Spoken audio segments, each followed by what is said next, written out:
आप देख रहे हैं श्री हरि कृपा आश्रम चैनल। संस्थापक स्वामी श्री हरि चैतन्य पुरी जी महाराज।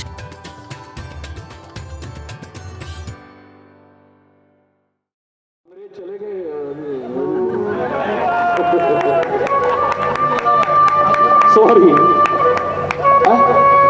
सॉरी। अरे जिन अंग्रेजों ने शब्द बनाए हैं ना, उन्होंने साथ में यह भी कहा था, sorry does not makes a dead man alive. Sorry किसी मृतक को जिंदा नहीं कर सकती। पहले किसी की जान ले लो और फिर सॉरी बोलो। किसी को जीते जी मार दो, कुछ ऐसा बोलो कि जिंदगी भर बेचारा ना बोलने को मन करे, ना चलने को मन करे, ना खाने को मन करे, ना कुछ करने को मन करे। जड़ तो ना हो जाए लेकिन जड़ की तरह हो जाए, पत्थर तो ना बन जाए पर अहिल्या की तरह पत्थर की तरह हो जाए। कुछ ऐसे कलंक के आक्षेप सुन करके फिर सॉरी बोलते रहो, क्या होगा बोलो ना। है? क्या श्रवण कुमार जिंदा हो सकता है सॉरी बोलने से? है? जोर से बोलो, नहीं हो सकता। क्या हो सकता है? बोले दर्शक अब कुछ नहीं हो सकता है। मैं तो अपने बुढ़े माँ बाप को, अंधे हैं वो, उन अंधों की लाठी का सहारा बन करके चल रहा था। तूने मुझे नहीं मारा है, मेरे माता पिता को भी जीते जी मार दिया। नहीं बचेंगे, मेरी मौत का समाचार सुन करके वो भी जिंदा नहीं रहेंगे। लेकिन फिर भी कोशिश करो, प्यास से तड़प रहे हैं मेरे माँ बाप। अरे मरते मरते कम से कम उनके अंदर ये पानी तो डाल दो।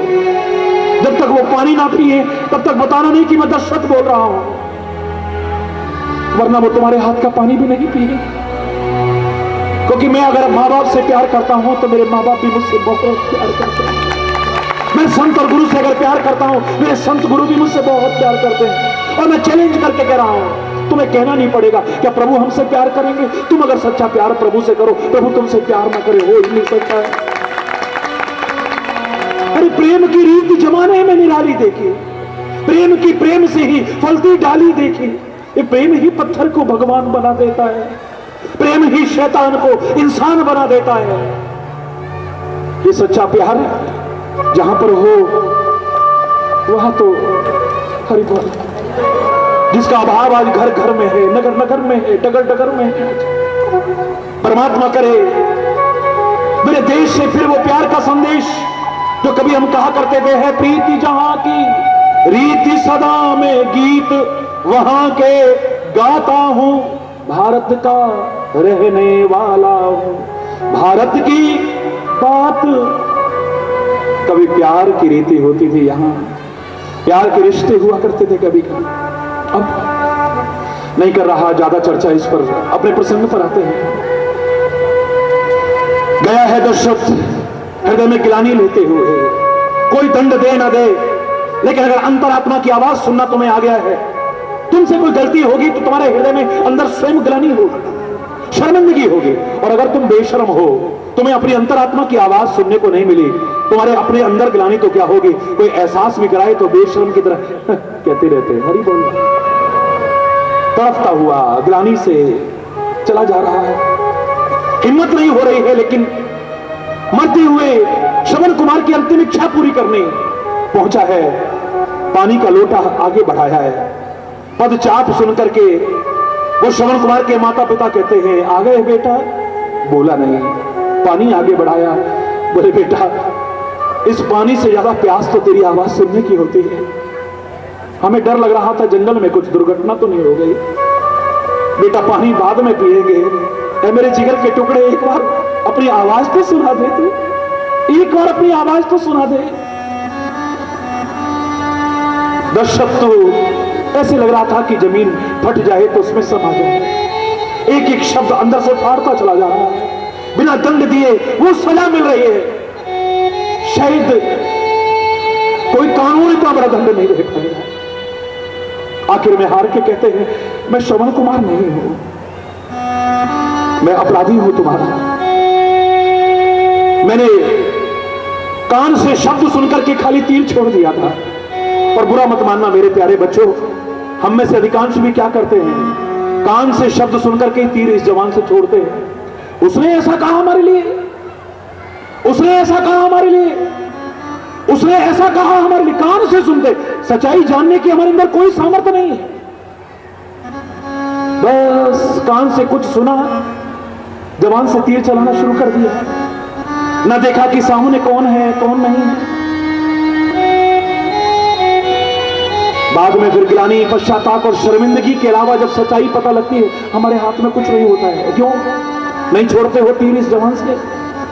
उसने ऐसा कहा हमारे लिए, उसको देखूंगा, उसको मजा चखाऊंगा। तुमने सच्चाई जानी, किसी ने कहा कुछ और तुम शुरू हो गए अरे बोलना। हो सकता है उसने अपनी गलतियां छुपाने के लिए कहा हो, अपने अपराध छुपाने के लिए कहा हो, अपने आप को सच्चा साबित करने के लिए कहा हो, किसी को तुम्हारी नजरों से गिराने के लिए कहा हो, किसी को तुम्हारा प्यार सद्भावना अच्छी नहीं लगती है, विश्वास आस्था अच्छी नहीं, उसको डिगाने के लिए कहा हो। तुम जानते हो, अरे आंखों देखा गलत हो जाता है, कानों सुना तो बहुत दूर की बात है। आंखों देखा, हमारी आंख कभी धोखा नहीं, हमारी आंख ने देखा वो भी सच नहीं होता है हमेशा। तुम्हारी आंखें जो कभी धोखा नहीं खाती, होशो हवास में जब तुम गाड़ी में चलते हो, पेड़ों को बिल्डिंगों को दौड़ता देखती हैं, ट्रेन में चलते हो तो पटरी को दौड़ता हुआ देखती हैं। क्या ये सच है? बोलो ना। तुम्हारी आंखें कहती हैं पेड़ दौड़ रहे हैं, तुम्हारी आंखें कहते हैं बिल्डिंगें दौड़ रही हैं, तुम्हारी आंखें कहती हैं आकाश दौड़ रहा है, तुम्हारी आंखें कहती है सड़क दौड़ रही है, रेल की पटरी दौड़ रही है। क्या सच है ये? अरे तुम्हारी आंखें तब तो धोखा खाती हैं। कान के सुने पर विचार करके बिना अगर इस जवान से तीर छोड़ोगे तो जीवन में शर्मिंदगी पश्चाताप के अलावा और कुछ नहीं। कान से सुना और तीर चला दिया। आज क्या हालत हो रही है दर्शक की? अनजाने में हुई थी गलती, यहां पर तो शर्मिंदा हुआ ही, पश्चाताप की आग में जलता है।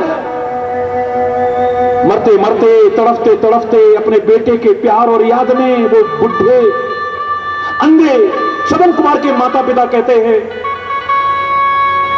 अरे वो दशरथ, जैसे आज बेटे की याद में तड़प तड़प करके हम प्राण त्याग रहे हैं ना, एक वो दिन आएगा तू भी अपने बेटों की याद में तड़पते तड़पते अपने प्राणों को त्यागेगा। गलतियां करके हम कई बार भूल जाते हैं, यही दशरथ की प्रवृत्ति। सारा जीवन उसे याद नहीं रहा कि मुझसे ऐसी गलती हुई थी। लेकिन तुलसीदास बड़ा अच्छा इशारा करते हैं रामायण में, जिस समय मृत्यु शैया पर है, राम राम चिल्लाते चिल्लाते मृत्यु की ओर अग्रसर हो रहा है, उस समय तुलसी कहता है रामायण में, आप तापस अंध शाप सुधियाई, तापस अंध शाप सुधियाई। अंधे तपस्वी के शाप की बात आज याद आ रही है। कर्म करते समय पता नहीं चलता है और करने के बाद भी हम कई बार भूल जाते हैं, लेकिन जब उसका फल भोगने को मिलता है तब पता चलता है। कान से जरा सा ऐसा सुन करके उसने ऐसा किया, उसको ये फल भोगना पड़ा। तुम करोगे तो? राम जिसका जगत पिता जिसका बेटा बन के आए, उस दशरथ से भी गलती हुई और जान के नहीं अनजाने में उसका फल उसे भोगना पड़े। तुम गलतियां करोगे तुम्हें फल नहीं भोगना पड़ेगा? बोलो ना। राम की भार्या जानकी से गलती हुई, उसको फल भोगना पड़ा। तुम करोगे तो? बोलो ना। इस जवान से भगवान कृष्ण का साथ जिसे मिला हो, जिसे कृष्ण प्रिय हो और कृष्ण को जो प्रिय हो, उस द्रौपदी से गलती हुई, उसका फल उसको भोगना पड़ा और उसके साथियों को, उसके परिवार को, परिजनों को भोगना पड़ा। तुम गलती करोगे तो? बोलो ना, जोर से बोलो ना। भोगना पड़ेगा ना? है? इतिहास उठा करके देखिए, छोटी छोटी गलतियों का क्या क्या खामियाजा भोगना पड़ा। ऐ मेरे प्यारे भारत देश के वासी हो, मैं तो सारे विश्व की चर्चा करता हूं, लेकिन जो मैं कहना चाह रहा हूं उसमें जिस पर मुझे नाज है, उस भारत और भारत की संस्कृति की चर्चा किए बिना नहीं रहा जा सकता है। जरा सी गलती तो हुई थी हमसे। ईस्ट इंडिया कंपनी यही बॉम्बे में तो प्रवेश की थी, मुंबई में तो। ये गेटवे ऑफ इंडिया सामने उसका प्रमाण है, जहां से घुसे थे ये लोग। हमने विश्वास किया इन पर, जिसका खामियाजा सैकड़ों वर्षों की गुलामी के रूप में भोगना पड़ा हमें। गुलामी की जंजीरों में जकड़े रहे हम लोग, तलवे चाटते रहे उन अंग्रेजों के, हमको लूटते रहे और हम पर ही जुल्म ढाते रहे। सही बोलना। जरा सी गलती का फल हमारे भारत राष्ट्र को इतना भोगना पड़ा। अगर हम भी गलतियां करेंगे तो क्या फल नहीं भोगना पड़ेगा? सोचो। हमने समझा ही नहीं, उनकी नीति को नहीं समझ पाए। डिवाइड एंड रूल का जो सिद्धांत उन्होंने अपनाया हम समझ ही नहीं पाए। हरि बोलना।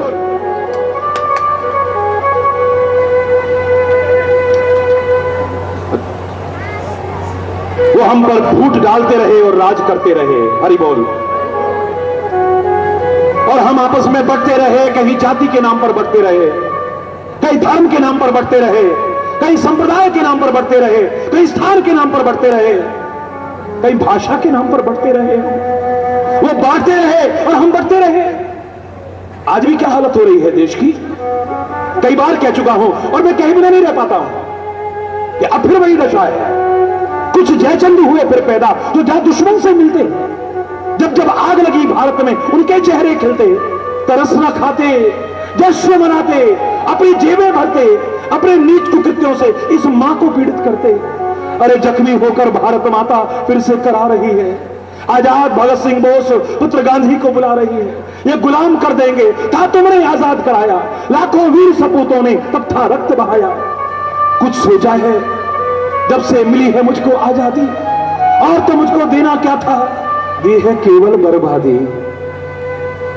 कुछ सोचा है सिर कश्मीर तो कब से कटा है मेरा, कुछ सोचा है सिर कश्मीर तो कब से कटा है मेरा। पूरा पश्चिम हाथ कटे हैं, सारा वस्त्र फटा है मेरा।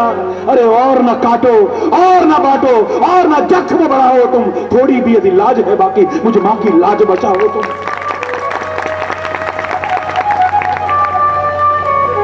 और न काटो और न बांटो और न जख्म बढ़ाओ तुम, थोड़ी भी यदि लाज है बाकी मुझ मां की लाज बचाओ तुम। हरि चैतन्य समझते हो तुम, हिंदू मुस्लिम सिख ईसाई, अरे पगलो तुम हो आपस में सब भाई भाई, मिलकर के रहा करो। देश में शांति है तो हम भी शांत हैं। जब यहां आग लगती है, देश में आग लगती है, तो उस आग की चिंगारियां हम तक भी पहुंचेंगी। कब तक शांति से बैठोगे? हरि बोल। विश्व शांति का अग्रदूत रहा है हमारा प्यारा भारत। आज यहां पर अशांति, बार बार कहा करता हूं, दुर्भाग्यपूर्ण है, चिंता का विषय है। समय रहते जागरूक हो जाएं अगर हम। मैं दावे से कह रहा हूं यहां तो शांति होगी, और एक बार फिर विश्व शांति का संदेश इसी पवित्र धरा से गूंज उठेगा। हरि बोल। जोर से बोलो, और जोर से बोल रहा है। बहुत सुंदर, बहुत सुंदर। ये छोटी छोटी गलतियों ने क्या क्या फल भोगने को। मैं आम व्यक्ति के उदाहरण नहीं सुना रहा हूं आपको, एक आम व्यक्ति के उदाहरण नहीं सुना रहा हूं। ऐसो ऐसो को जब गलतियां की तो ये फल भोगना पड़ा। तुम करोगे तो क्या होगा? सोचो सोचो। है? अरे इससे ज्यादा क्या कहूं। भगवान कृष्ण का पुत्र, भगवान कृष्ण का पुत्र मालूम है कौन? सांब। क्या नाम? जामवंत की पुत्री से उत्पन्न हुआ था, जो भगवान कृष्ण की पत्नी बनी। द्वारिका के राजा बन चुके हैं। और आम व्यक्ति की बात छोड़िए, आप भगवान कृष्ण के पुत्र की चर्चा कर रहा हूं।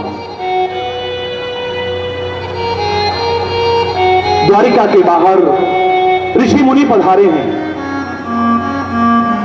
और जिसके प्रति लगाव होगा उसको इनविटेशन की भी जरूरत नहीं पड़ती है, सुन के रह ही नहीं सकता है। हरि बोल।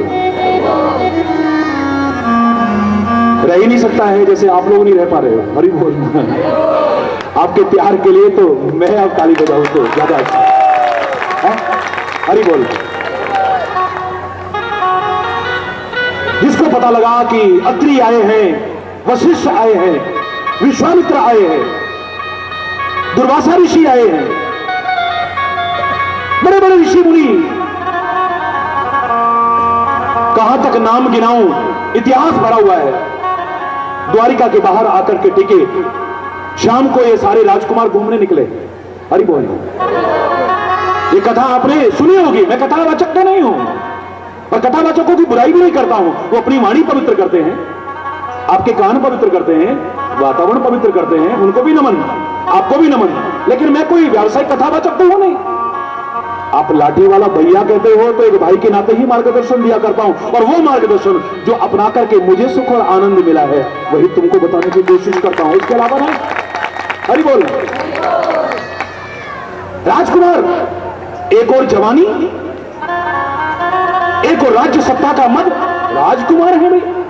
हरि बोल ना। ताकत, रूप, ये सारी चीजें मिल जाए तो पता नहीं क्या अनर्थ हो जाए, गॉड नोज। अरे बोला जवानी भी आ जाए, पैसा भी आ जाए, रूप भी आ जाए और फिर ताकत भी आ जाए राज्य की, सत्ता की, पता नहीं क्या अनर्थ हो जाए। उसको संभालना हर एक के बस की, जो संभाल करके सदुपयोग करता है वही परमात्मा की कृपा का अधिकारी बनता है और आगे फिर हासिल करता है। लेकिन ये नशे में आ गए। नशा, शराब का नशा नहीं था लेकिन जवानी का नशा था, शराब का नशा नहीं था लेकिन ताकत का नशा था, शराब का नशा नहीं था लेकिन राज्य सत्ता का नशे में चूर थे। बाबाजियों का मजाक उड़ाते हैं, हरि बोलना। इतिहास उठा करके देखिए, ये सारे राजकुमारों को मजाक सूझा, ये सब ऋषि मुनियों का मजाक उड़ाते हैं। चलो अभी देखते हैं, बड़े महान बनते हैं ये, इनकी परीक्षा करते हैं। अभी सांब को, भगवान कृष्ण के पुत्र को नारी बना दिया, साड़ी लेकर के, पेट में बहुत सारे कपड़े रखे और उसको बांध दिया। ऐसे लग रहा था कि कोई गर्भवती नारी आ रही है। आपने कथा सुनी होगी, भागवत की कथा ही यहीं से आती है, इसी के पेट में से पैदा हुई है। भागवत की कथा देखो आप, हरि बोलना। गए घूंघट निकाल करके और गए जाकर के चरणों में बड़ा लंबा प्रणाम किया, जय हो महाराज। हमने सुना है बड़े अंतर्यामी हैं आप, बड़े त्रिकालज्ञ हैं आप। सब जानते थे ये कोई मामूली ऋषि तो है नहीं। ठीक है ठीक है ठीक है ठीक है महाराज, आप बड़े अंतर्यामी हैं, कहीं अल्ट्रासाउंड तो तब होता नहीं था भाई, आप बता दो ना महाराज, ये गर्भवती है, इसके बेटा होगा कि बेटी होगी? हरि बोल। हाय हाय हाय। दुर्वासा ऋषि ने देखा, तारने वाले कयामत की नजर रखते हैं, लिफाफा देख के मजमून भाप लेते हैं, इसमें क्या लिखा है? हरि बोल। तारने वाला होना चाहिए। दुर्वासा ऋषि ने देखा कि मजाक कर रहे हैं, ध्यान लगा के देखा, ओहो अच्छा, क्रोध में आ गए एकदम से, जाओ श्राप देता हूं तुम्हें, तुमने ऋषियों की सर्वपिता पर प्रश्न चिन्ह लगाया है, तुमने उपहास किया है ऋषियों का, इसके गर्भ से मूसल पैदा होगा जो तुम्हारे सारे यादव कुल को नष्ट कर देगा। हरि बोल। कर्म करते समय नहीं पता चलता है, जब फल भोगना पड़ता है तब पता चलता है, उसकी जब सजा मिलती है तब पता चलता है। घबराए, चरणों में प्रणाम किया लेकिन निकल चुका है, अब क्या हो सकता है? घबराते हुए राजसभा में आए हैं, राजसभा में आकर के सारा वृत्तांत को सुनाया है। सारे ऋषि मुनियों ने अनुमोदन किया कि बिल्कुल इनको यही सजा मिलनी चाहिए। एक बोला कि भगवान कृष्ण का पुत्र है, बोले किसी का भी पुत्र हो, किसी का बेटा होना अपराध करने का पट्टा देना नहीं है, हरि बोलना है, बल्कि भगवान का बेटा है तो उसको तो और भी अच्छा बनकर दिखाना चाहिए। किसी मंत्री का बेटा है तो उसे और अच्छा बना, अधिकारी का बेटा है उसे और अच्छा बनकर दिखाना चाहिए, प्रधानमंत्री का बेटा है या राष्ट्रपति का बेटा, उसे और अच्छा बनकर दिखाना चाहिए। उसको क्या अधिकार है? किसने अधिकार दे दिया इनको? बिल्कुल ठीक सजा दी है। गए राजसभा में पहुंचे, जाकर के रोते हुए सारा, ऐसा हो गया ऐसा हो गया ऐसा, बोले बिल्कुल ठीक हुआ। कुछ लोग बोले, बड़े करते फिरते थे ना। अरे हमारे यहां अनेक नवरात्रियों का वर्णन है, और साल में 2 नवरात्रि जरूर आती हैं जिनको आमतौर से हम लोग मनाते हैं। मौसम के संधि काल में दोनों आती हैं, और कुछ करो ना करो उसमें जौ जरूर बोते हैं। पूरे भारतवर्ष में बोए जाते हैं, विश्व भर में जो इस संस्कृति के प्रति लगाव होते हैं वो जौ बोते हैं। मुझसे लोगों ने पूछा, आप प्रश्नोत्तर कार्यक्रम देखते हैं रविवार को, महाराज जी जौ क्यों बोए जाते हैं? मैंने कहा कृषि प्रधान देश है, उसकी महत्ता को प्रदर्शित करने के लिए। हरे भरे दर्शन आंखों को, मन को प्रफुल्लित करते हैं, इसलिए है ये। लेकिन एक बात हरि चैतन्य जरूर कहेगा, ये जौ बोने का तात्पर्य यही है जिसको बोने के बाद काटते भी हो और फिर सिर पर भी रखते हो। हरि बोलना, सिरोधारे करोगे काट के, क्या करोगे? ये बता रहा है कि जो बोगे वही काटोगे, कुछ और काटने को नहीं मिलेगा। वो एक पेड़ बबूल का तो आम कहां से खाए? कुछ लोगों ने कहा, सबसे बुजुर्ग थे महाराजा उग्रसेन, द्वारिका के अंदर महाराजा उग्रसेन सिंहासन पर बैठे थे। कहने लगे भैया दुर्वासा ऋषि का शाप अन्यथा नहीं जा सकता है। इस मूसल का चूर्ण बनाओ और इसका चूर्ण बना करके सागर में डाल दो, वरना पता नहीं क्या होगा, पता नहीं क्या होगा। गए जाकर के उस मूसल का चूर्ण बनाया। मैं कथा नहीं सुना रहा हूं, खाली अपने प्रसंग पर ही आऊंगा।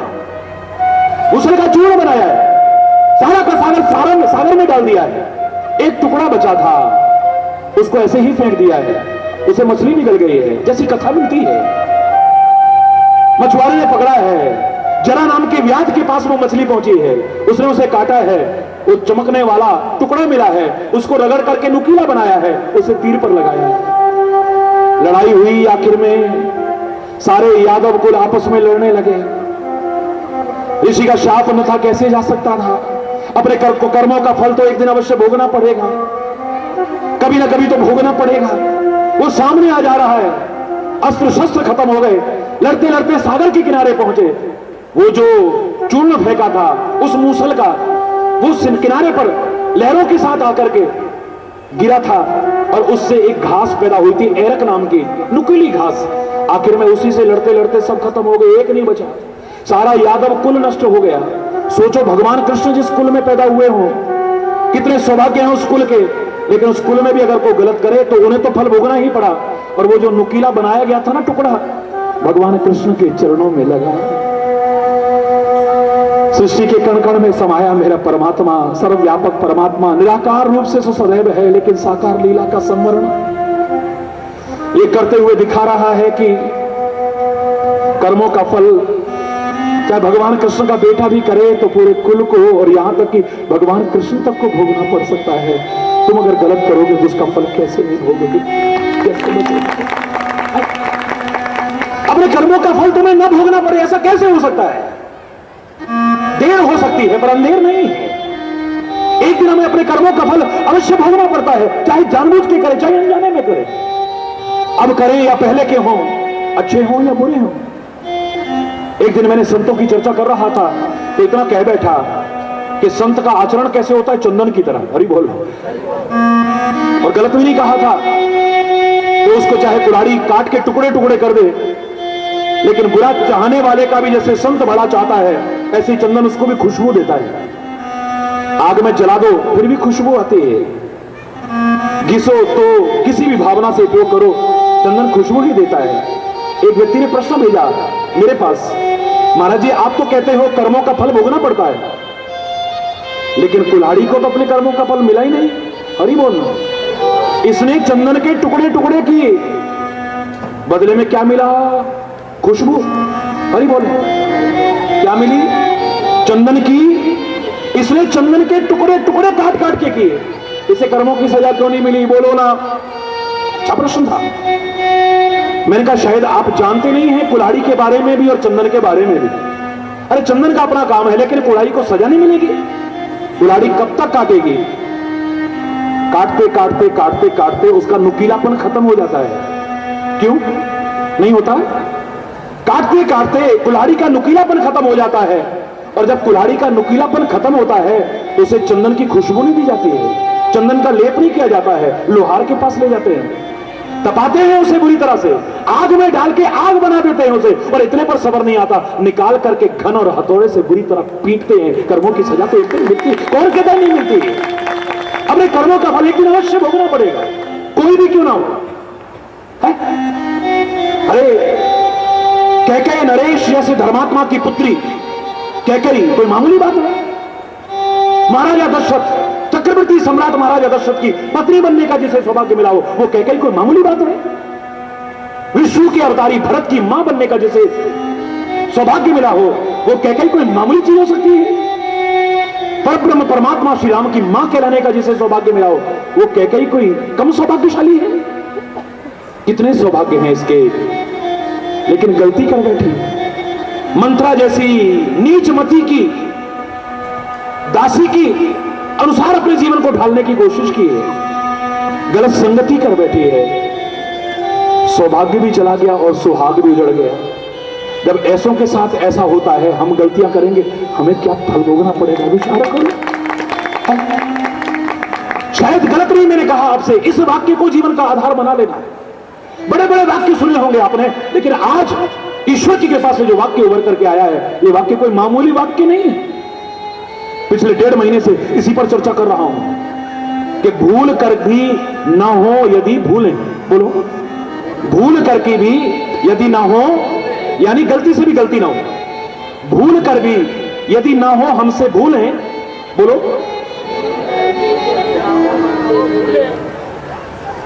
सदगुरु का मार्गदर्शन और परमात्मा को यदि न भूलें तो फिर जीवन में फले फूले चिंता करने की कोई आवश्यकता, फलोगे फूलोगे फिर लाख कोशिश करके जो नहीं फल जाए। तुम फलना फूलना चाहते हो, समृद्ध होना चाहते हो, खुशहाल होना चाहते हो, सुख शांति आनंद हासिल करना चाहते हो, लेकिन वंचित हो, लाख कोशिश करके भी सुख के साधन तो बड़े जुटा लिए हैं, बंगले भी बहुत कर लिए, गाड़ियां भी बहुत कर ली, घर में हर साधन है आपके पास, हर लग्जरी है आपके पास, लेकिन सुखी हो या नहीं? हरि बोल, जोर से बोलो ना। वो चैन, वो सुकून, वो शांति, वो आनंद तुम्हें मिला है या नहीं सच्चा? हरि बोल। गारंटी है कोई?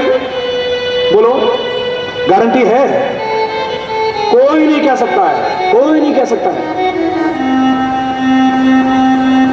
मैं जो आपको बता रहा हूं ईश्वर की कृपा से, मात्र अपने अनुभव के आधार पर नहीं, अकाट्य सर्वसम्मत आधार पर, जैसे कोई भी विचार करे गलत साबित नहीं कर सकता है। अगर इसे अपना लो तो लाख कोशिश करके जो सच्चा सुख और आनंद हासिल नहीं कर पा रहे हो, कर जाओ और कर जाओ आप। मैं तो ईश्वर से यही कामना करूंगा ना, सुखी बसे संसार सब, दुखिया रहे न को, यह अभिलाषा हे प्रभु मेरी पूर्ण हो। सर्वे भवन्तु सुखिनः, सर्वे सन्तु निरामया, सर्वे भद्राणि पश्यन्तु, मा कश्चित् दुःख भाग् भवेत्, मा कश्चित् दुःख भाग् भवेत्। नानक नाम चढ़दी कला, तेरे पाणे सर्वत्र दान। सुखी हो सब, समृद्ध हो सब, खुशहाल हो सब, फले फूले सब, सर्वत्र आनंद ही आनंद हो, चैन सुकून शांति हासिल करने के हकदार बन सके सब लोग। लेकिन इस वाक्य से रहित हो पाओगे, मुझे संदेह है इसमें। कोशिश करना भूल करके भी ना हो तुमसे भूलें, और कोशिश करके भी अगर ये नहीं हासिल कर पा रहे हो तो जहां से हमने प्रारंभ किया था वो प्रार्थना मिल करके किया करना।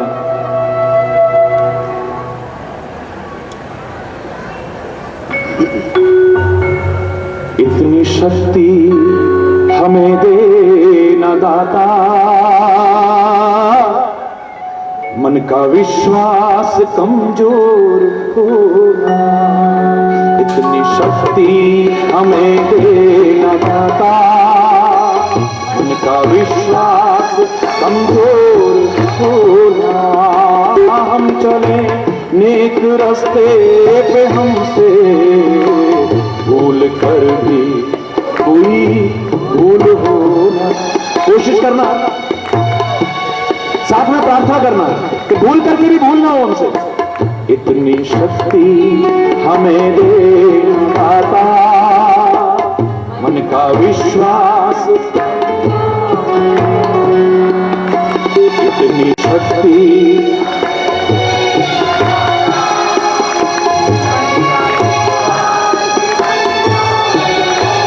हम चले नेक रास्ते पे, हमसे भूल कर भी कोई भूल होना। इतनी शक्ति हमें देना आता, मन का विश्वास।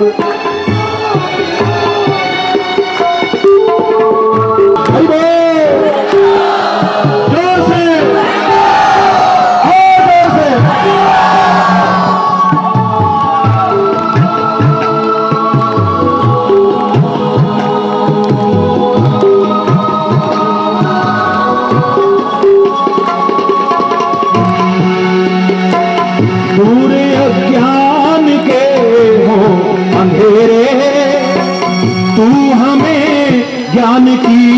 रोशनी दे।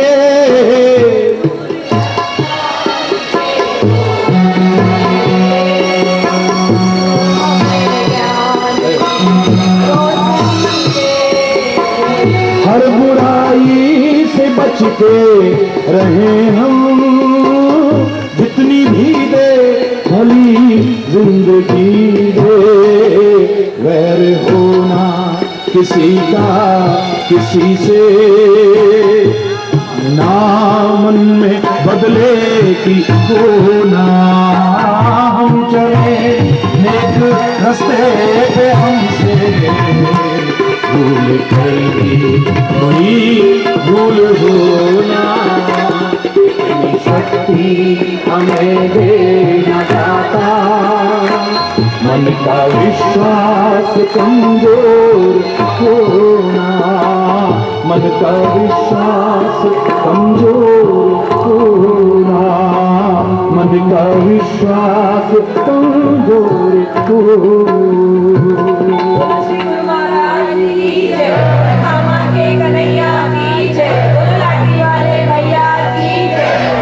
उदाहरण तो बहुत हैं, कहना भी बहुत कुछ है, लेकिन समय रुकता नहीं है। हरि बोल। 9 के करीब ही पहुंचने वाले हैं। हरि बोल। जोर से बोलो ना, और जोर से बोलो। इतने उत्सुक थे कि हम सामने देखें, सामने बैठ करके सुने। आसपास के अलावा कहीं प्रचार नहीं है। हरि बोल। उसके बावजूद आप लोग बड़े प्यार से सुनते ही भाग भाग करके आ रहे हैं। धन्य आपका प्यार, धन्य आपका विश्वास, धन्य आपकी श्रद्धा इस धर्म के प्रति, इस संस्कृति के प्रति, संतों के प्रति, महापुरुषों के प्रति, सदगुरु के प्रति बना रहे और उसके आधार पर सुख और आनंद के हमेशा भागीदार बने रहो। बार बार शुभकामना, बार बार बहुत बहुत हरि बोल।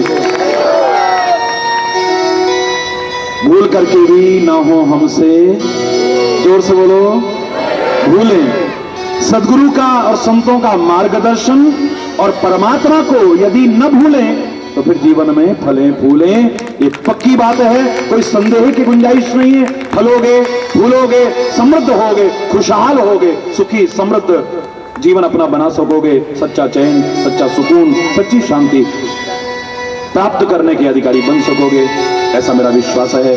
आप सब आगे बढ़े, हमारा राष्ट्र आगे बढ़े, ये सारा समाज आगे बढ़े, उन्नति के शिखर की ओर आगे बढ़े और सर्वत्र सुख शांति हो। बार बार शुभकामना, परमात्मा से प्रार्थना। इसी के साथ समय अभाव के कारण अगर कोई गलत शब्द निकला हो उसके लिए क्षमा चाहता हुआ अपनी वाणी को विराम दूंगा। लेकिन उससे पहले एक बार जोर से बोलेंगे धर्म की।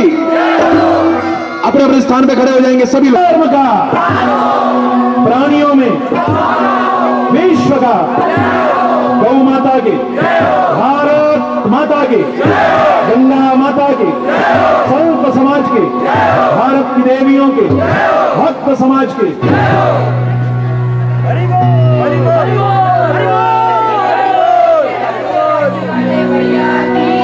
गुरु वृंदावन बिहारी लाल की जय जय।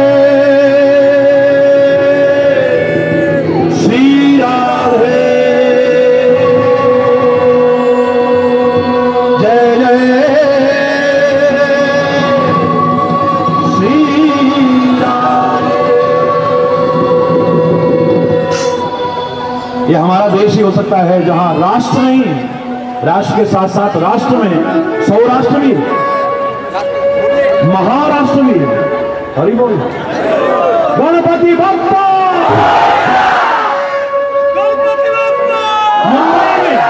मुंबई में अरे जहां से गणपति बप्पा बोलिया,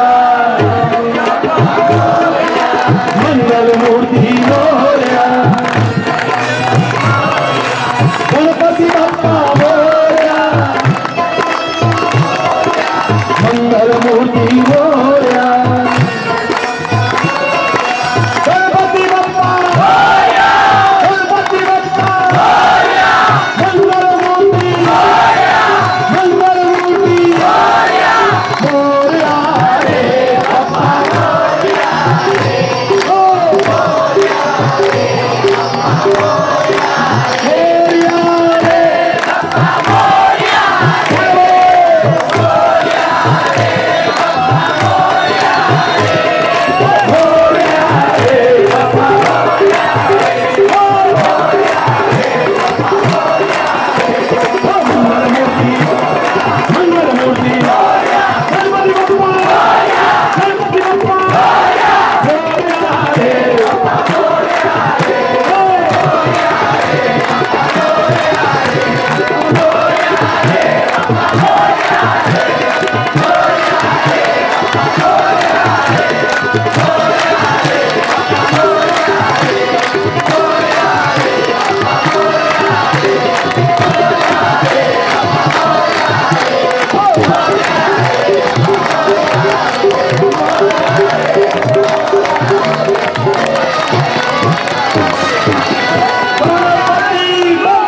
और टेलीविजन के माध्यम से तो सारा विश्व सुनेगा ही, आप जानते हैं इस कार्यक्रम को भी सारे विश्व में प्रसारण होगा।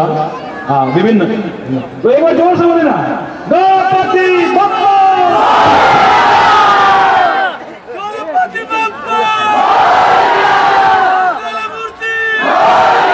परमात्मा की कृपा हो, मेरे मंगल मूर्ति की कृपा हो। बीच में जो प्राकृतिक आपदाएं और जो विभिन्न प्रकार के संकट हमारे इस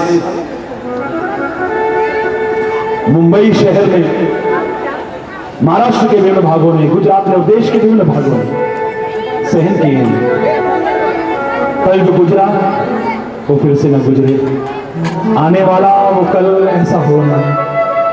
दिल से प्रार्थना करके जा रहा हूं, आप भी मेरे साथ मिलकर प्रार्थना कीजिए। सच्चे हृदय की प्रार्थना को प्रभु न सुने ऐसा नहीं हो सकता है। मेरा गणपति बप्पा न सुने ऐसा हो नहीं सकता है। मेरा सदगुरु न सुने ऐसा हो नहीं सकता। मेरा प्रभु न सुने ऐसा हो नहीं सकता है। रक्षा हो आप सबकी निरंतर। और फिर एक बार कह रहा हूं, सुखी समृद्ध हो सबके लिए बार बार कामना करता हूं। धन्यवाद।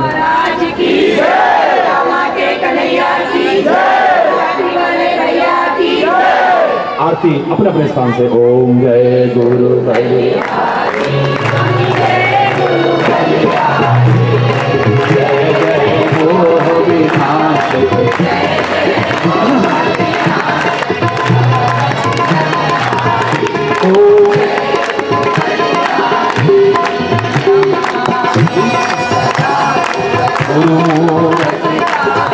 स्वामी गुरु मूर्ति वेद पुराण बखाने, वेद पुराण बखाने। ओम जय गुरु संयम दान स्वामी दान विधि जय। गुरु बिन ज्ञान न होए, हरि बिन ज्ञान न होए, कोटि अखन कीजे। ओम जय गुरु हरि। माया मोह नदी में जीव बहे तारे, स्वामी नाम जहाज दिखाते नाम, गुरु बल में तारे। ओम जय गुरु हरि।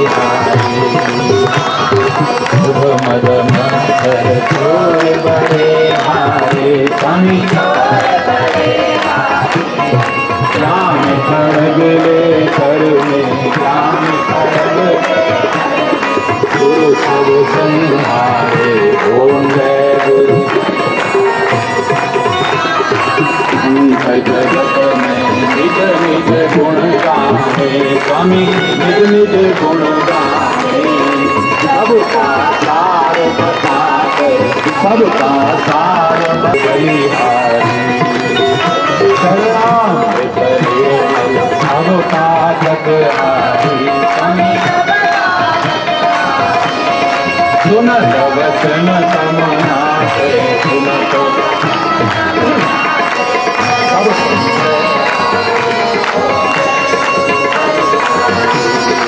तन मन धन सब अर्पण गुरु चरणन।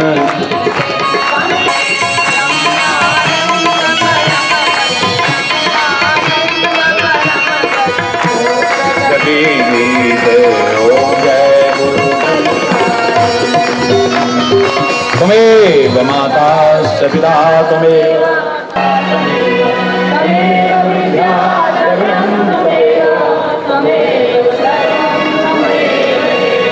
शांतां सदृशं मेघवर्णं समर्णयनं योगविधानगम्यं वन्दे अच्युतं रामनारायणं दामोदरं वासुदेवं हरिं श्रीधरं माधवं गोपिकावल्लभं श्रीजानकीनायकं रामचन्द्रं भजे श्रीजानकीनायकं रामचन्द्रं भजे। श्रीराम जय राम जय जय राम श्री राम।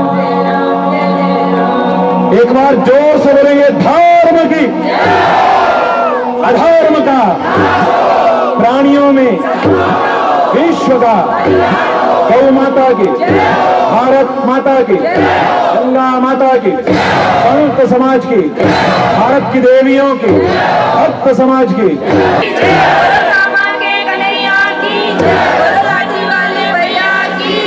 बोलो वृंदावन बिहारी लाल की जय जय।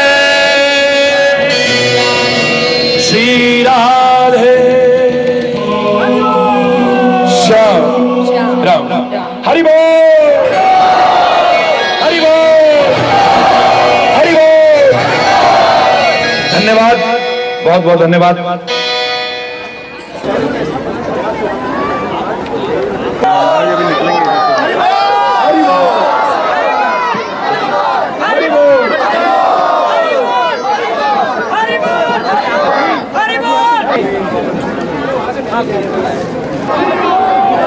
हो जाओ पीछे हो जाओ।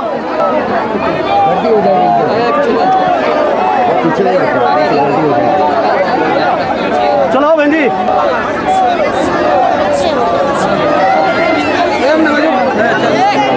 चलो जल्दी चलो।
साइड में